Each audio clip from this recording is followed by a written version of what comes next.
Kevin, because you just mentioned it, so you had to get rid of some pounds or kilos, so to No, put them on. Put them on first. Yeah, but then put them you on for the movie. Yeah. But what was that like? Who now I can eat whatever I want, and if so, what did you? Yeah, but I have to go make another movie, so I have to make sure that one comes out right too. It's I wanted to make sure that it wasn't glamorous. It wasn't a glamorous life. He lived in one suit practically in the car. Everybody knows how uncomfortable that is. The same with Bonnie and Clyde. It was not glamorous. It was unsanitary. It was hot. It was miserable.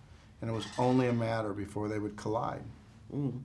But in order to put on, what kind of food did you eat then? Because I'm a milk person. I drink a lot of milk. Okay. And so if I want to put pounds on, I drink milk, and then I eat everything that goes with milk, like cookies and cake and stuff. And my wife's a really good cook, and I will just pour into it. So she was in the kitchen, like delivering the best. Yeah, Cool. It was fabulous. I'm sure for her also, because, diet times are over, you just can splurge, Yeah. But then is it like, I know that actors do that. You have to put on pounds and get rid of them again. Is there a doctor who accompanied you, No. or you knew by yourself? I quit drinking milk. That's... Yeah, all the stuff that goes with it. Yeah. It just goes away. And so and of course you exercise more than... A little bit, not much. I know that you're a very good golfer, Pebble Beach and all that, right? I like sports. Yeah. Yeah. You always did. Yeah. But like Hammer, Kevin, you are a man. You told me that once. We're doing interviews now since over 20 years, so I remembered. You told me that you find peace and yourself best in nature, and that was for Hammer the same. It was. In real life, he would often, even as a young man, would go out into the country for 20 days by himself. His parents would say that he would just disappear, and he would be able to make bird sounds, and birds would literally come under the car. He was just a killer, but he was so attentive to the nature. I think I'm that. I'm very not a killer. No, but you are very. Do you still have time to go in nature all by yourself? Yeah? How often can you do that? I'll probably do that 4 or 5 times. I'll take my little boys now, sometimes with me, not always by myself. Now I can't always do that. But I'll take them and I'll just, and then they like it. Because that's interesting, because you make that sound. People are afraid of silence. Yeah. They're afraid of a pause, that not constantly something is going on. Yeah, they have to. Don't be afraid of the silences. We don't have to fill them. But we'll see what happens. Because you said you're taking your boys out there. Is that what you also taught your kids? That, with connection in nature and valuing in nature, connecting with it, that this is a very important thing in life. Right. I just sometimes, because we catch something doesn't mean we have to keep it. My boys, they go out every day we live in the ocean, and always pulling things out of the caves. And I said, okay, now we have to put it back. So I let them be rascals. but I say to them, okay, now we put them back, right? And sometimes they don't want to. So come on. Put it back. Put it back. Put it back. But you still have They go, can mom see it? They always want their mother to see it. Of course, approval from mom, Everything. right? But is it that you still live on the farm? Because once we filmed there, a friend of mine filmed. Are you still there with all the animals? Yeah. And oh my God, what a pleasure. So doing the stretch from the farm to Hollywood doing films. Yeah. How much of a stretch is it for you? It's not. I love making movies, but I don't think about them at all when I'm done. I don't bring them up to my children. I don't bring them up to anybody. I only talk about the movies when other people want, and I will talk about it because people have a love of movies, and I do too. But it's funny, when I am done doing it, I don't think about it. I think about it now because we're talking about it. But I have other ideas. Somebody said to me once, well, what would you put on your headstone? right? And I thought, what would I? It's like people ask you really strange stuff, but I said, and I made movies too.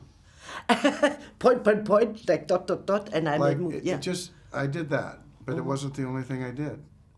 When do you like yourself? Now it's got to get analytical, but when do you like yourself the best? In which role? Not for movies, but as a man. When do you feel most comfortable? I like it when my wife really needs something done and I can do it for her. Like she wants a home, I'll go build it. I'll go draw. I'll design it. I'll go draw it. I'll go mark it. I like it when there's something that seems important to her and I can do it for her. That's so nice. Well, it's not approval of your mom anymore. It's your partner that you. Because my wife has dreams too. Of course. And so who can, if she has a dream that she can't complete herself, I want to help her have it. That's the best partnership. I will tell that my husband when I come home. I will say, Kevin Costner said. No, don't you dare get me in an argument. No, I don't. Yeah. So also, the question, coming back to Highwaymen, the $1 million question is, why was the story never told from that side? Well, I think it was always a Bonnie and Clyde story. I get that. But I think that what we all know as people, as adults, that there's two sides to every story. And of course, with these people having this rampage, of course there would be people chasing him. We just didn't realize that the man chasing them had such an he was the most legendary Texas Ranger of all, brought out of retirement. And when you figure that out, so then you had the script, so to say. Yeah. Because I was always wondering, they were glorified, and I mean, that looks all great on screen, don't get me. But yeah, there is the other side, and there is the side, like you say, It was nasty living out of their car. Frank Hamer chased them for 100 days, 104 days in his car. They were living in their car for 3 years. They were hurt. It was filthy. But it's made glamorous. It wasn't West Texas. It is hot. There was no such thing as air conditioning. There's no paved roads. It was dirty. It wasn't glamorous. But in Hollywood, we know how to make it glamorous. We know how to do it. Of course. And if you tell that, I literally can smell them, Yes. I can. It was uncomfortable. Yeah. Also for you, in the suit, with a head, how did that, I mean, of course, costumes always help to emphasize a character. I had Mario cut my hair. He doesn't know how to cut hair, so it looked perfect. What? Is that him, Mario? I said, we can't make this glamorous. Yes. I said, under no circumstances, we can't make it glamorous. And so we didn't. And so you forced him to cut you. Well, we just look at it. Yes. We just looked at it, and it was like, when it looked like the way a man back then would just make sure it was that, and let's go. We don't think about it. Absolutely, because in that time it was... We don't think about it. Yeah. Some men did. This man would not think about that. And what else do you see that you have in common with Hammer? Okay, the love for nature, but is there characteristics where you say, completely me? I could see my father in him and understand the toughness that he had, the quiet toughness. He doesn't talk about things. I think Hamer was just like that. I understood that perfectly. Mm-hmm. So you could identify kind of... I could. You played your father, so to say, a little bit? To a certain extent. You had him in your head. Yeah. We have to wrap up, but may I say, you look fantastic. Normally we say that... I can get over the wall. Yeah. Over which wall? This one. How do you mean you can get over the wall? I'd go right through it.